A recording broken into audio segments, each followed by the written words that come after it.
Oke Mas Bro, sebelum kita lanjut ke videonya, saya ngasih pengumuman bahwa grup STS sekarang buka lagi nih, grup diskusi dan rekomendasi STS bulan April 2023. Nah, di sini tentu aja aktifnya dari tanggal 1 sampai tanggal 30 April 2023. Nah, apa itu grup diskusi dan rekomendasi? Yaitu tentu aja kita ada dua grup di sini, grup diskusi, kita akan sharing-sharing di situ ya, Mas Bro bisa tanya jawab di situ, sharing-sharing info, pokoknya kita akan bahas semua tentang saham di grup diskusi. Nah, yang grup kedua adalah grup rekomendasi teman-teman ya. Grup rekomendasi ini adalah isinya nanti kalau ada info menu swing, menu scalping, atau menu sore, seperti itu kita akan share semua di grup ini. Oke ya, bagi teman-teman yang masih belum jelas tentang grup diskusi dan rekomendasi, Mas Bro bisa kontak saja di deskripsi untuk tanya-tanya lewat Telegram atau lewat WhatsApp. Nah, kita langsung aja lanjut ke videonya. Assalamualaikum Mas Bro, yang melihat kita di Fajar Daily, dan kali ini kita akan bahas tentang bursa kita dibanding dengan bursa Asia dan Amerika lah. Saya udah screenshot ini guys ya di RDI. Nah, untuk saat ini apakah cocok kita berinvestasi di IHSG lah? Seperti itu guys ya. Saya akan ngomong berdasarkan 5 tahun terakhir ini. Ternyata di IHSG teman-teman ya, kalau teman-teman berinvestasi di IHSG, terutama di saham-saham LQ45. Nah, kenapa kita itu berinvestasi di saham LQ45? Ya menurut pakar lah seperti itulah. Kalau investasi di saham LQ45 ya, yang stabil, perusahaannya gede lah, seperti bla bla bla lah. Nah, tapi faktanya teman-teman ya, faktanya kalau kita berinvestasi di saham LQ45, itu kita investasi 5 tahun itu justru malah rugi 9%. Nah, ini datanya ada nih teman-teman ya. Terus kalau kita investasi 3 tahun ke belakang di saham LQ45 itu rugi 11%. Ini LQ45 teman-teman. Nah, kalau kita berinvestasi ya setahun yang lalu lah ya, itu rugi 7%. Jadi istilahnya kalau di saham-saham LQ45 itu 5 tahun terakhir itu malah justru rugi. Malah justru kelihatannya saham indeksnya itu nggak gerak lah. Saham-sahamnya pada nggak gerak, malah cenderung turun. Nah, kita ke IHSG. Kalau ke IHSG di sini 5 tahun terakhir itu masih oke lah ya, masih 9% kenaikannya. Tapi kalau udah setahun ke bawah itu merah-merah. Nah, jadi kalau IHSG itu kan campuran ya. Jadi saham-saham gorengan kan juga masuk. Jadi istilahnya berinvestasi di saham gorengan itu malah cuan nih guys, 5 tahun guys, cuan 9%. Tapi kalau berinvestasi saham blue chip terutama LQ45, investasi 5 tahun malah rugi sebenarnya. 9%. Nah, ini nggak tahu ya kenapa saham LQ45 5 tahun terakhir itu performance-nya itu jelek. Nah, kenapa ya? Mungkin ini guys ya, saya tuh juga nyari-nyari sih. Memang nggak semua saham LQ45 itu jelek ya. Kalau kita lihat kayak BRI, BCA, BNI itu kan cenderung naik ya, 5 tahun terakhir kan gini kan grafiknya. Tapi kenapa overall-nya kalau udah di average seperti itu malah rugi kalau kita berinvestasi saham LQ45? Itu karena bursa itu masukin saham-saham jelek LQ45. Nah, kenapa saya bisa ngomong seperti itu? Coba Mas lihat di sini ya. Saham yang baru masuk LQ45 tapi rontok apa? Yang pertama yaitu Gotoh.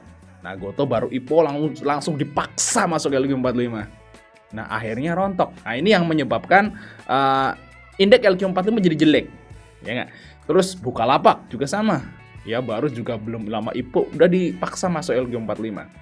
Yang selanjutnya adalah Arto, Bank Jago. Arto itu dimasukin LQ45 loh. Dipaksa masuk ya. Kenapa nggak dipaksa masuk waktu dia naik tinggi waktu itu? Kenapa waktu udah di atas baru dimasukin, akhirnya mereka taking profit dan turun, gitu ya. Terus selanjutnya apa? Saham MTEK. Nah, MTEK juga belum lama masuk LQ45 juga, habis itu turun.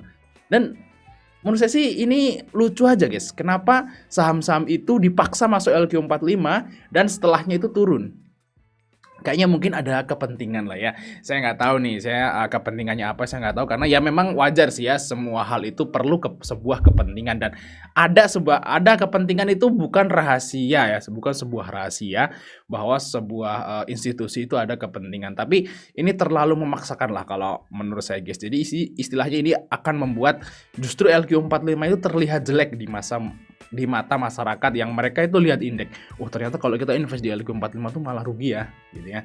Padahal sebenarnya ya nggak semuanya saham LQ45 itu jeblok gitu selama 5 tahun terakhir ya, kayak BCA, BRI, BNI kan naik kan, tapi ya karena bursa memaksakan masuk saham-saham yang jelek masuk ke LQ45 jadinya apa namanya ya gitulah, jadi average-nya jadi jelek LQ45.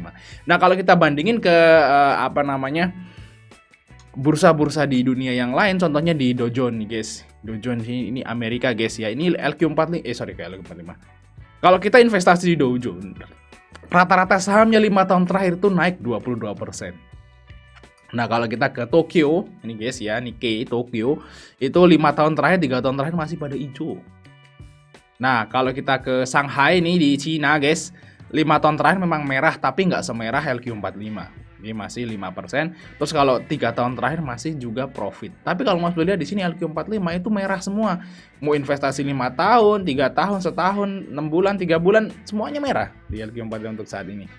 Jadi istilahnya ya Mas Bro pikir sendiri nih. Ini menurut data dan ya ini data real nih guys. Data real menurut rata-rata saham yang ada di indeks-indeks ini. Nah, jadi Mas Bro masih berpikir buat investasi nggak di bursa gitu ya. Kalau menurut saya sih, untuk saat ini bursa ini cocoknya itu buat nge-swing aja, swing pendek ya, bukan investasi nyimpen 5 tahun, 3 tahun itu waduh untuk saat ini udah berat guys. Ya, mendingan swing aja, swing pendek kalau menurut saya guys, itu menurut swing aja. Sebulan, 2 bulan kalau mau dividennya kita swing gitu kan. Kalau ada corporate action kita swing, terus kalau udah disupport kita swing. Jadi jangan simpen terus. Kalau disimpen terus ya kayak gini guys akhirnya. Malah jadi rugi. Sahamnya begini kan.